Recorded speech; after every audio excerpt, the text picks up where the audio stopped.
anjuran pemerintah, ibadah dilakukan secara online. Gereja Betani akan menemani Minggu Pagi Saudara melalui YouTube serta Facebook. Bagi jemaat yang memerlukan pelayanan khusus dapat menghubungi Pak Petrus di nomor 0816 1180 743. Tuhan Yesus memberkati. Puji nama Tuhan, selamat pagi jemaat Tuhan dimanapun berada. Shalom, damai sejahtera menyertai kita, buat saudara dimanapun berada pada pagi hari ini. Kita akan mulai ibadah kita pagi hari ini. Mari kita mau satu hati dalam doa. Bapa, kami mengucap syukur atas segala kasih dan anugerah buat penyertaan Tuhan sepanjang hari, bahkan sepanjang minggu, bahkan pagi hari ini Tuhan. Terima kasih Bapa, Engkau masih berikan kami kesempatan datang memuji dan menyembah Kau Tuhan. Kami mau siapkan hati kami Tuhan, dan kami percaya ketika kami memuji Tuhan, Kau Allah berkata setiap pujian kami. Tuhan, Kau yang memberkati ibadah kami pagi hari dan awal hingga pada akhirnya. Biarlah hanya nama Tuhan yang kami tinggikan dan kami agungkan. Terpujilah namamu Tuhan, kami siap memuji Engkau. Hanya di dalam nama Yesus umat yang percaya dimanapun berada kita bersama berkata amin. Kita beri kemuliaan Tuhan kita yang berdoa. Dan dengan hati bersyukur masuk ke hadirat Tuhan.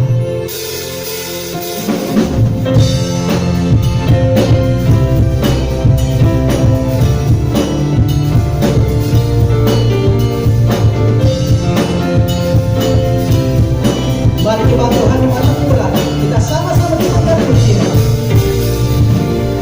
Dengan hati bersyukur asli hadiratmu, membawa pujian bagimu Yesus. Ku memandang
lama lagi.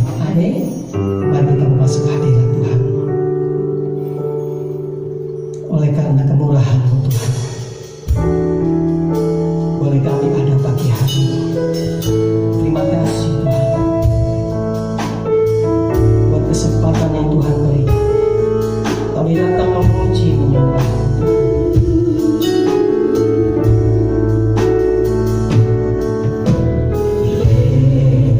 Karena kemurahan Tuhan, ku ada sampai hari ini. Amin. Karena kebaikan Tuhan, janji-Mu terjadi bagiku. Kami sembah, ku sembah Kau Tuhan, ku memandang tangan-Mu selamanya. Kau ajaib bagiku. Ku sembah Kau Tuhan, ku mengangkat wajah-Mu selamanya. Kau hebat bagiku. Terima kasih Tuhan. Angkat puji ini dengan iman kata oleh kami. Karena kemurahan Tuhan, ku ada sampai hari ini. Terima kasih Tuhan. Oleh karena kebaikan Tuhan, janji-Mu terjadi. Sekali lagi dengan iman katakan oleh kami. Oleh karena kemurahan Tuhan, amin, ku ada sampai hari ini. Oleh karena kebaikan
kami mau siapkan hati dan pikiran kami untuk boleh menerima taburan firman-Mu Tuhan.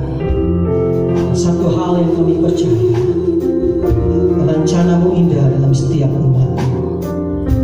Terima kasih Bapa, firman-Mu ya dan amin. Tuhan, ku percaya rencana-Mu indah, walau saat ini tak ku mengerti. Engkau telah berfirman, dan di masa depan damai sejahtera penuh harapan. Ku tahu rencana-Mu indah bagiku, ku tahu kehendak-Mu baik bagiku. Ku tahu rencana-Mu sempurna bagiku. Ku tahu jalan-jalan-Mu yang terbaik bagiku. Kami percaya Tuhan, rencana-Mu indah bagi kami. Katakan dengan iman, ku percaya rencana-Mu indah, walau saat ini tak ku mengerti. Engkau telah berfirman, dan di masa depan damai sejahtera. Sekali lagi dari awal katakan, Tuhan ku percaya, Tuhan ku percaya, rencana-Mu indah, walau saat ini tak ku mengerti. Engkau telah berfirman, memberi masa depan damai sejahtera penuh harapan. Katakan, ku tahu rencana-Mu indah bagiku. Ku tahu kehendak-Mu baik bagiku. Ku tahu rencana-Mu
di surga, kami ucap syukur, terima kasih Tuhan untuk minggu pagi yang indah ini Tuhan Yesus, dimana kami berada dalam keadaan yang baik dan sehat.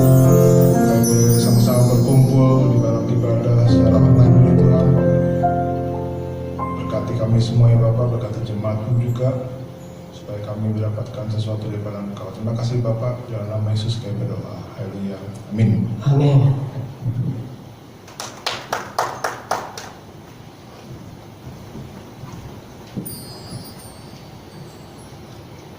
Shalom jemaat Tuhan dimanapun Anda berada, masih ibadah secara online, karena sebagian dari kita juga melihat di beberapa tempat masih ada terjadi hal yang tidak direncanakan, dan pada saatnya nanti andai kata kita semua sudah mendapatkan vaksin, kita akan mencoba untuk bisa bertemu secara muka dengan muka. Nah, minggu pagi yang indah ini saya mau mengajak saudara melihat keadaan kita yang tentunya kita rasakan akhir-akhir ini. Apa yang sedang terjadi di dunia ini masih dengan mewabahnya COVID atau virus corona yang ternyata menggoncangkan dunia dan juga kehidupan daripada manusia.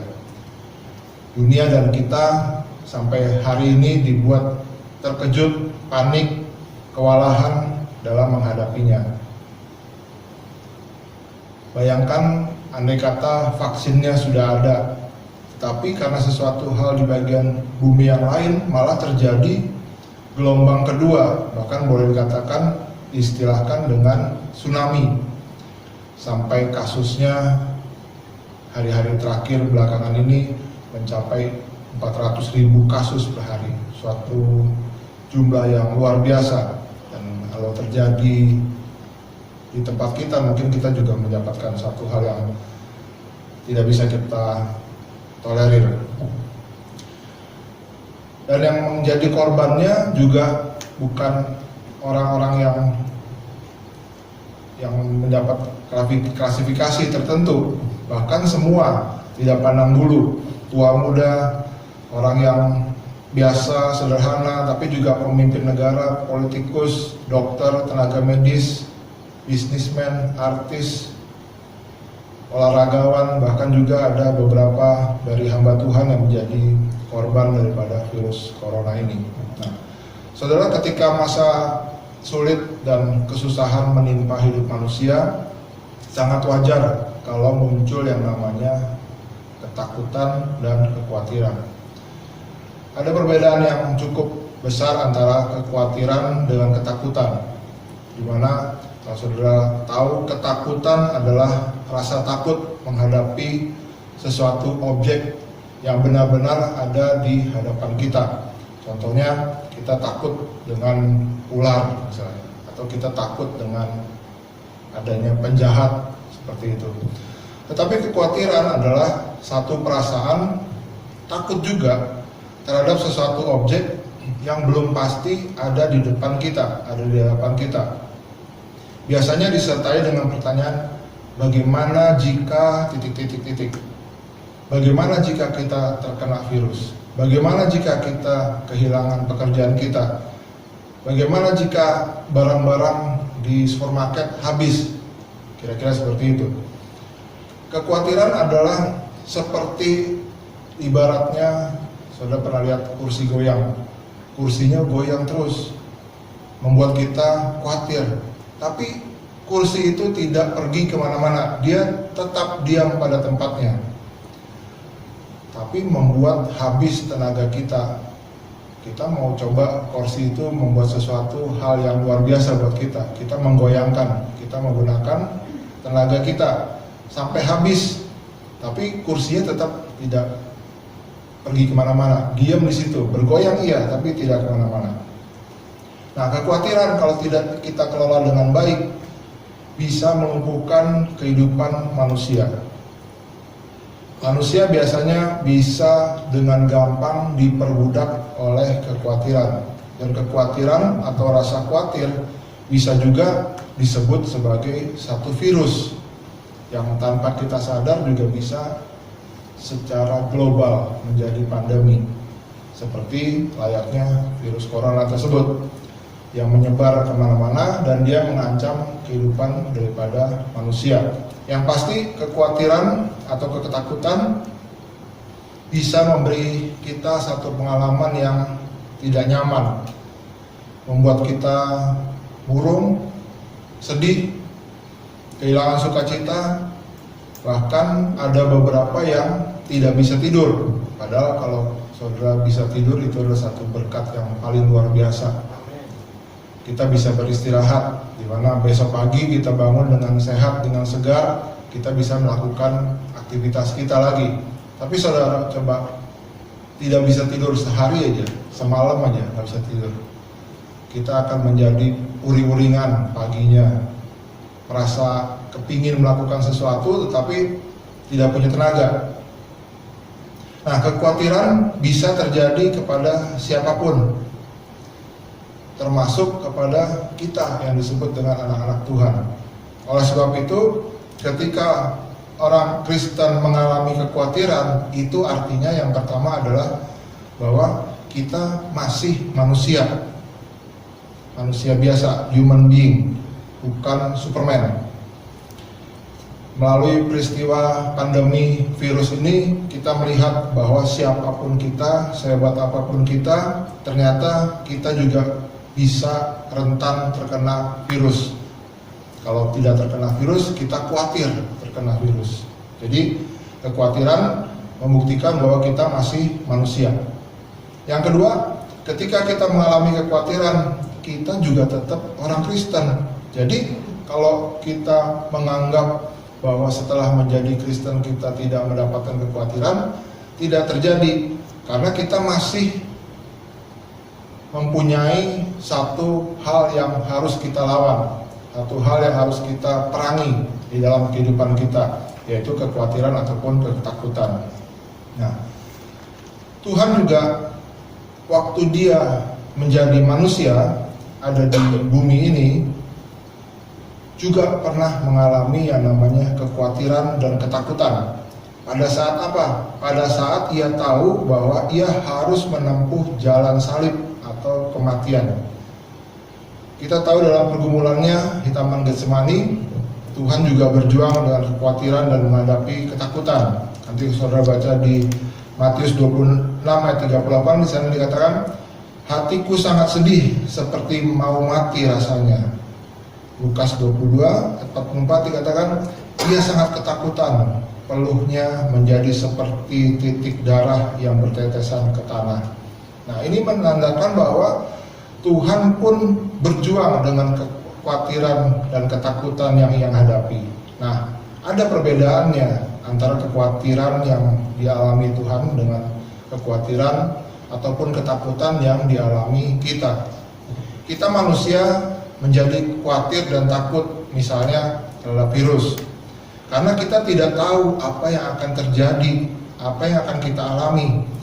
Tetapi Tuhan Yesus pada saat dia mengalami khawatir dan takut, justru karena dia itu tahu apa yang akan terjadi. Dia tahu betapa hebatnya kuasa maut yang harus dia lewati, yaitu kematian yang harus dia hadapi.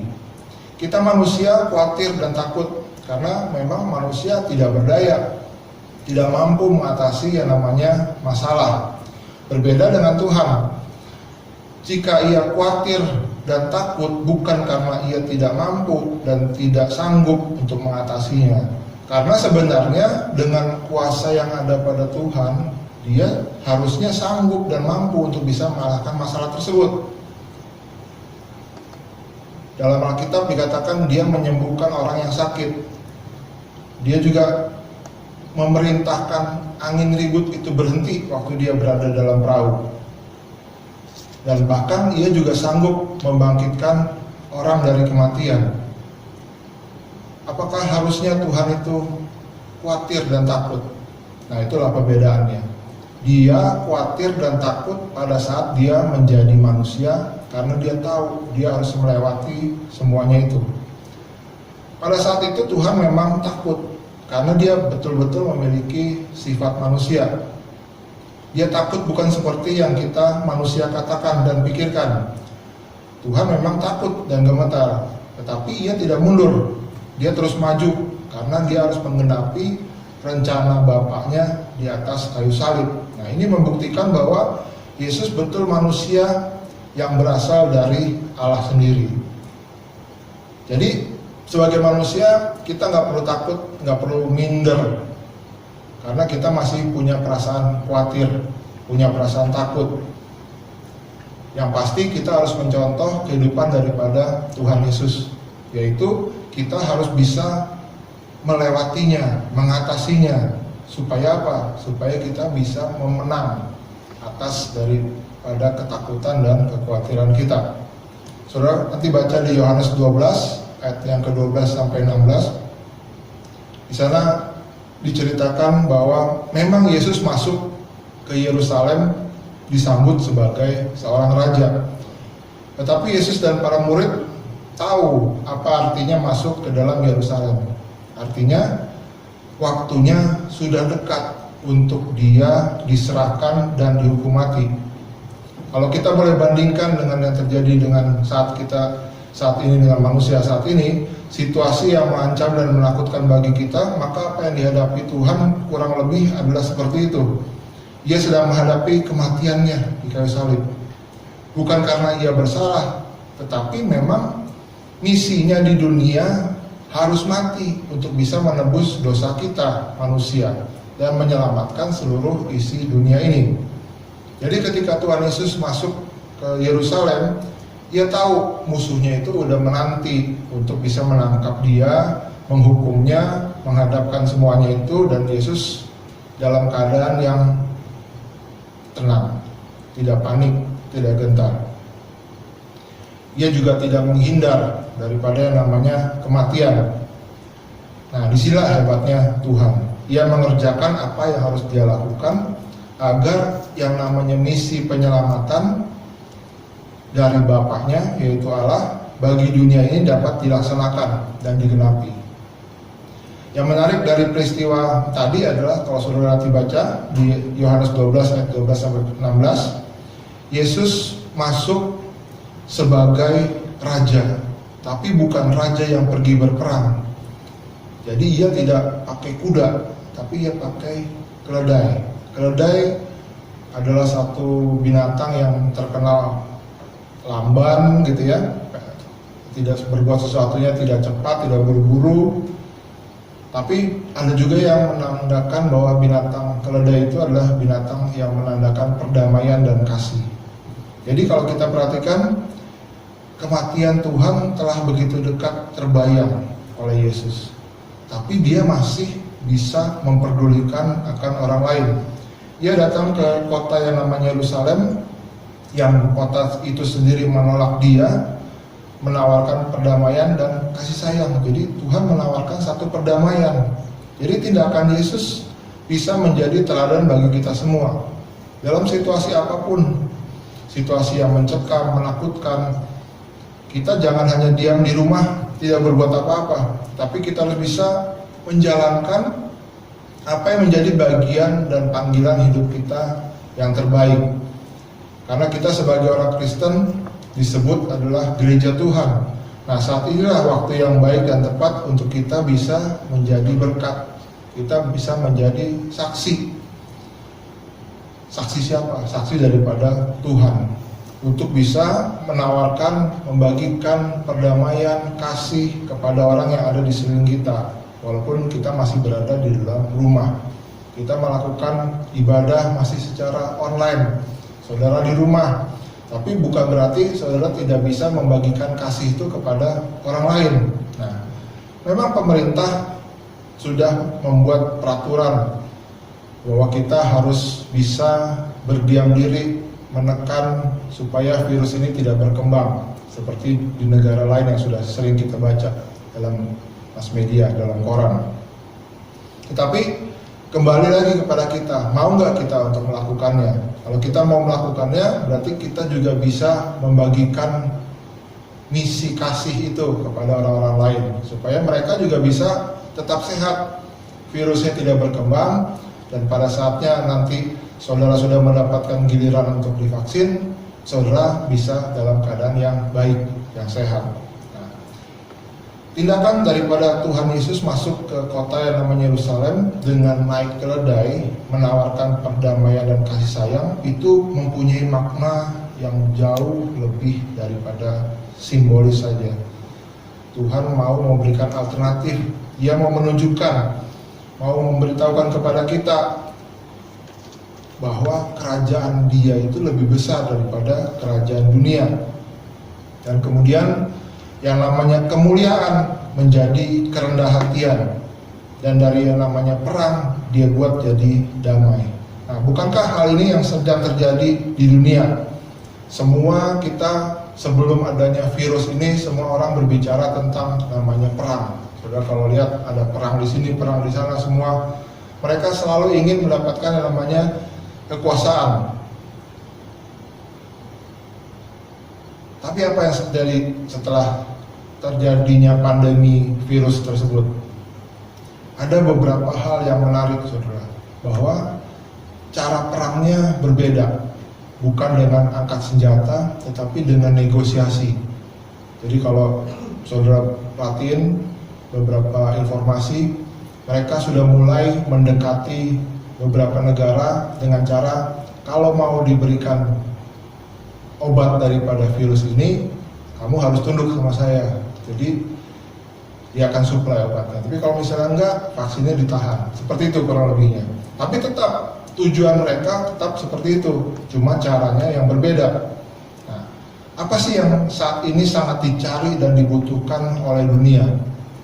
Jawabannya, saudara bisa jawab dengan keras, yaitu vaksin.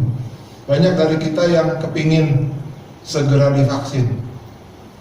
Ada yang sudah berharap, ada yang sudah datang ke pusat vaksinasi, tetapi di sana banyak peraturannya. Padahal kalau dari pemerintah, sesegera mungkin, sebisa mungkin semua divaksin. Apa sih gak susahnya untuk divaksin gitu kan? Nah, tapi kalau saudara lihat dan saudara alami sendiri bagaimana kita menghadapi yang namanya birokrasi, itu membuktikan bahwa memang kuotanya atau vaksinnya sendiri terbatas jumlahnya. Kita berharap supaya segala sesuatunya bisa berjalan dengan lancar. Nah, apa itu vaksin? Vaksin adalah satu zat atau satu senyawa yang berfungsi untuk bisa membentuk satu kekebalan tubuh terhadap satu penyakit. Vaksin berfungsi untuk melawan virus yang masuk dan merusak sistem kekebalan tubuh manusia yang sering kita sebut dengan antigen. Jika masih ada virus masuk ke dalam tubuh kita, sistem imun kita bisa mengenali dan bisa mengetahui bagaimana cara melawannya. Nah, makanya saudara butuh yang namanya vaksin, yaitu virus yang sudah dilemahkan. Vaksin yang sudah diberikan kepada saudara akan membentuk satu antibodi yang bisa membuat saudara bisa melindungi diri sendiri. Setidaknya apabila saudara terkena virus, saudara tidak akan mengalami gejala yang parah. Nah, seperti itulah kurang lebihnya. Nah, kita bisa mengerti mengapa dunia saat ini sangat butuh vaksin. Karena memang manusianya begitu rentan diserang virus. Siapapun bisa terkena. Tadi saya katakan bukan orang biasa aja, tetapi segala macam, ada politikus, artis, bahkan hamba Tuhan pun bisa terkena. Tapi bagi kita orang percaya yang masih hidup di dalam dunia, kita harusnya punya satu pemikiran yang seperti berbeda sedikit. Tujuan akhir hidup kita tentunya bukan di dunia ini. Bukan berarti saudara harus mengakhiri kehidupan saudara di dunia, bukan. Tetapi kita punya satu tujuan di mana kita mau hidup yang kekal setelah kita melakukan tugas kita di dunia ini. Nah, dunia itu bagi orang Kristen harusnya hanya merupakan tempat yang sementara. Kita tidak perlu mengharapkan atau meletakkan pengharapan di dunia ini, karena kita tahu dunia ini pasti berlalu. tetapi kita harus meletakkan pengharapan kita kepada Tuhan. Kita tahu Tuhan melalui serangkaian peristiwa di mana Dia menjalankan misinya harus mati di atas kayu salib. Di hari ketiga Dia bangkit. Inilah keuntungannya bagi kita orang Kristen. Andai kata Dia tidak bangkit, kita adalah orang yang paling menderita. Dia bangkit, Dia naik ke surga beberapa hari kemudian, 40 hari setelah Dia bangkit. Jadi Dia menyediakan tempat yang baik buat kita semua, orang-orang percaya, anak-anak Allah, anak-anak Tuhan. Jadi kita harus punya satu tujuan, bahwa tujuan kita adalah mendapatkan satu kekekalan di kehidupan kita berikutnya.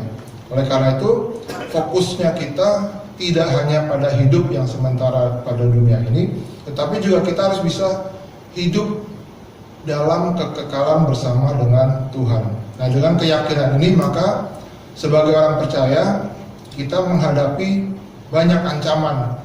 Kalau di dunia ada virus, ternyata dalam kehidupan kita juga menghadapi banyak virus. Saudara mungkin menyadari ada yang namanya sekularisme, materialisme, relativisme, narsis.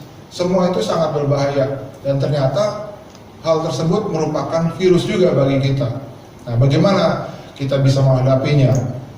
Pandemi yang tadinya kita prediksikan 3 bulan, 6 bulan selesai, ternyata sudah 1 tahun, bahkan sudah 1 tahun 6 bulan tidak ada perubahan. Rasa kekhawatiran, ketakutan makin berlebihan. Jadi banyak juga ternyata virus-virus yang selain daripada virus corona itu ada dalam kehidupan manusia. Nah, kalau virus corona kita membutuhkan vaksin corona, untuk virus yang lain bagaimana dalam kehidupan kita? Kita juga harus punya vaksinnya.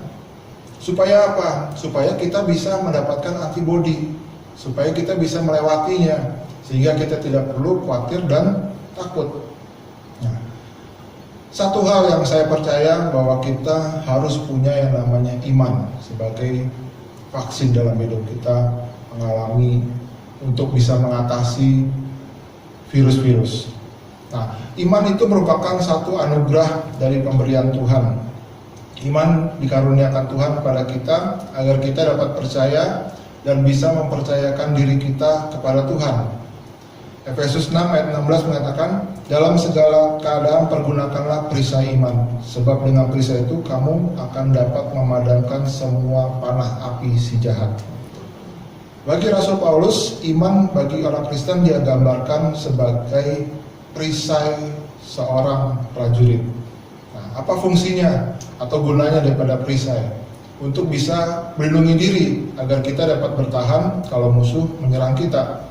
Bagi kita orang percaya, perisai itu adalah iman.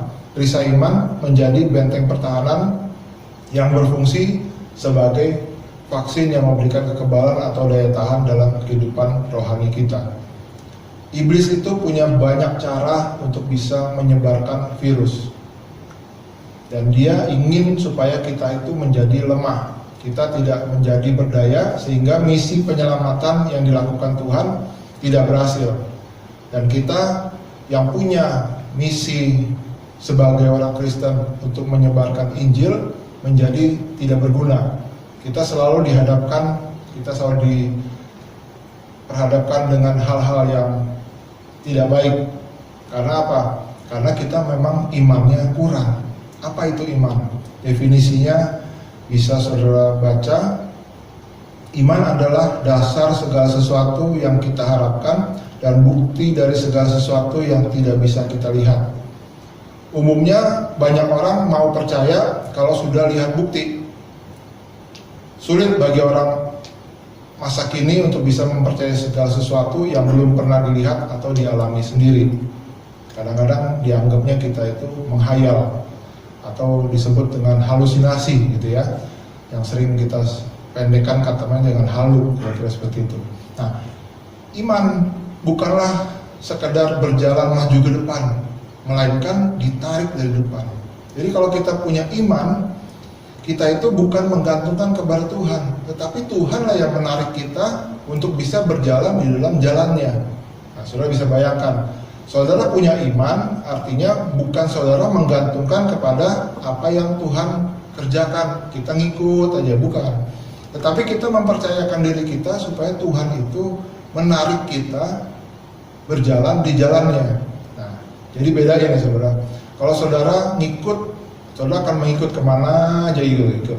Tapi kalau ini beda, Tuhan yang tarik kita. Kalau Tuhan tarik kita, kita harus punya satu kepercayaan di mana kita percaya kita ditarik oleh sesuatu yang benar. Kita ditarik sesuatu yang punya kuasa yang benar. Jadi iman sangat penting dan sekaligus juga sulit kadang-kadang dilakukan. Selama kita hidup di dunia, selama kita masih dalam posisi memilih mengikuti atau menuruti yang namanya iman. Kecuali ada satu ilmu yang namanya ilmu kepepet, kira-kira begitu. Kalau saudara udah nggak tahu mau kemana, saudara pasti pasrah, ngikut. Nah, biasanya ini ilmu yang ampuh yang saudara bisa dapatkan. Saudara kalau sering pelayanan ke rumah sakit, kalau saudara masih dalam ruang rawat inap, itu masih iya dan tidak. Tapi kalau saudara udah masuk dalam ruang yang namanya intensive care unit, itu orang akan selalu iya saja. Jadi imannya udah nggak tahu, ngikut aja pokoknya. Dibilang suruh ini iya ikut.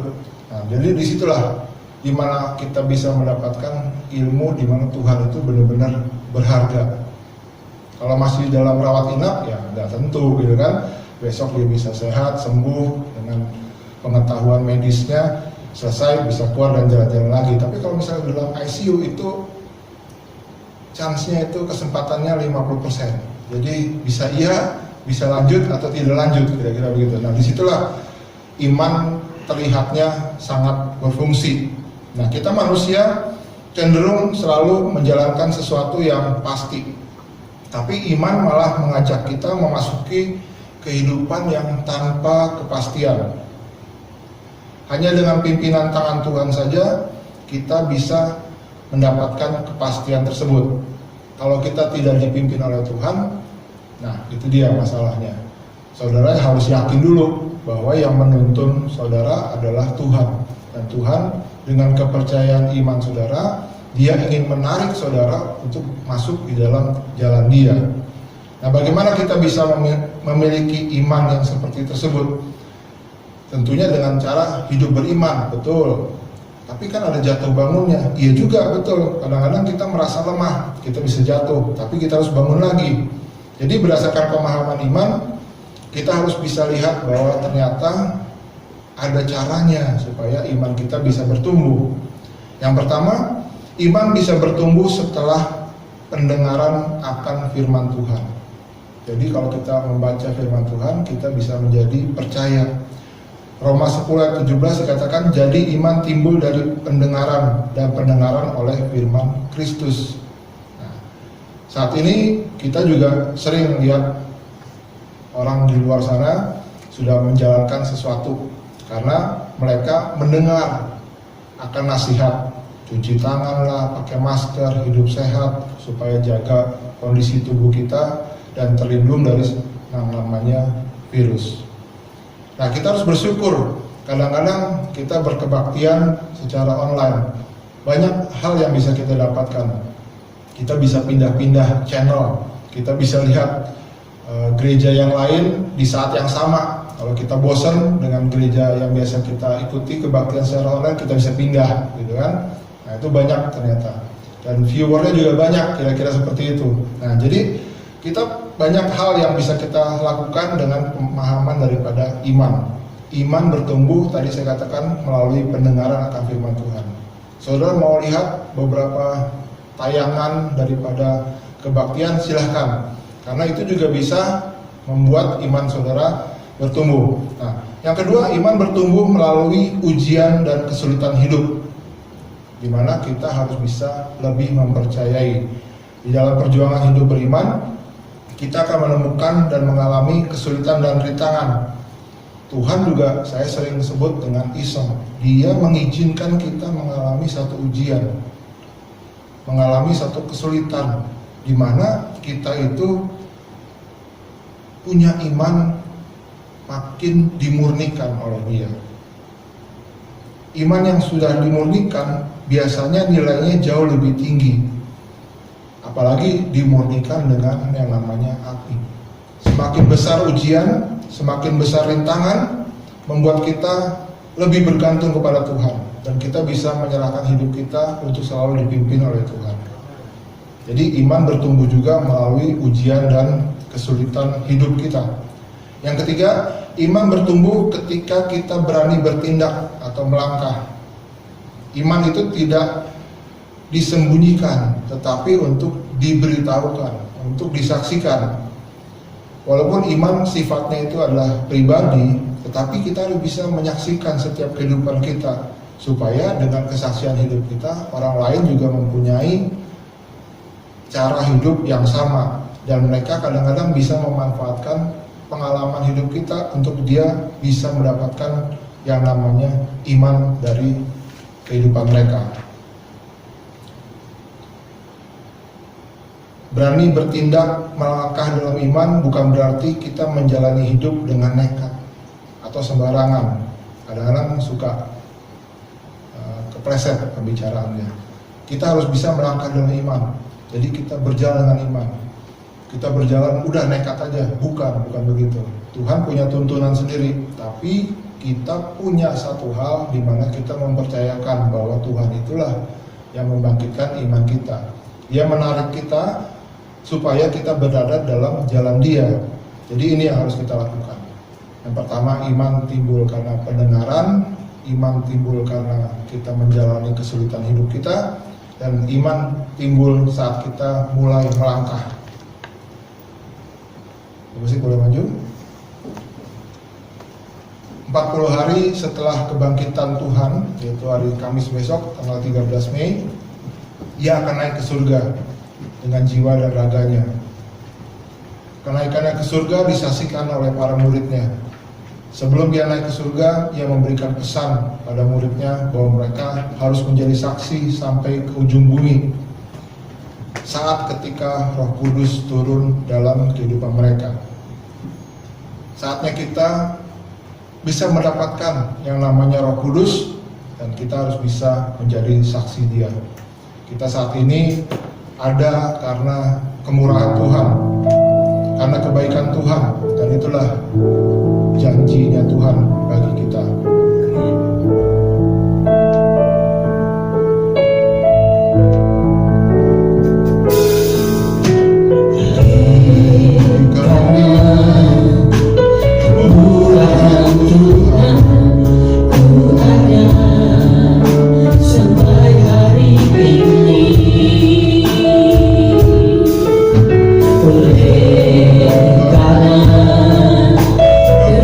Kebaikan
Kami sudah menyampaikan firman Tuhan, kiranya jemaat mendapatkan berkat daripada Engkau, mereka boleh dalam keadaan yang baik dan sehat selalu Tuhan Yesus, sehingga pada saatnya kami boleh bertemu muka dengan muka dalam kebaktian kami. Saya percaya mereka dalam keadaan yang baik dan boleh menjadi saksi bagi kami semua Tuhan. Terima kasih Bapak, kami berdoa juga untuk Gembala Sidang Panario dimanapun melayani saat ini. Hamba berdoa supaya Panario tetap mendapatkan perlindungan, penyertaan daripada Tuhan, dan apa yang dilakukan, apa yang dikerjakan semuanya berasal daripada Tuhan. Terima kasih Bapak. Saya berdoa untuk pemerintahan supaya boleh menyediakan vaksin yang terbaik dan setiap masyarakat juga boleh mengikuti setiap anjuran sehingga kami semua terlepas daripada pandemi yang terjadi saat ini. Terima kasih Bapak. Sebelum kami akhiri ibadah, kami mau angkat tangan kami tinggi-tinggi dan kami boleh menerima berkat yang berlimpah dari surga, kasih yang sempurna dari Tuhan Yesus Kristus, persekutuan yang indah dengan Roh Kudus, nyata saudara sekalian mulai minggu pagi hari ini sampai Maranatha dan bahkan sampai selamanya. Jemaat yang diberkati Tuhan, sama-sama kita katakan amin. Ku sembah Kau Tuhan, Ku mengangkat tanganku, selamanya Kau ajar bagiku. Ku sembah Kau Tuhan, Ku mengangkat wajahku, selamanya Kau hebat. Sekali lagi aku sembah Kau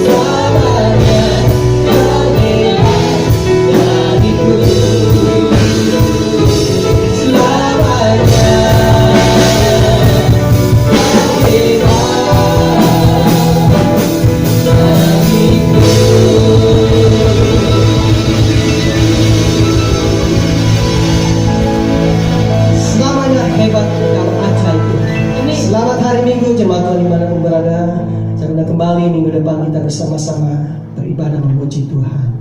Damai sejahtera Tuhan Yesus memberkati. God bless you.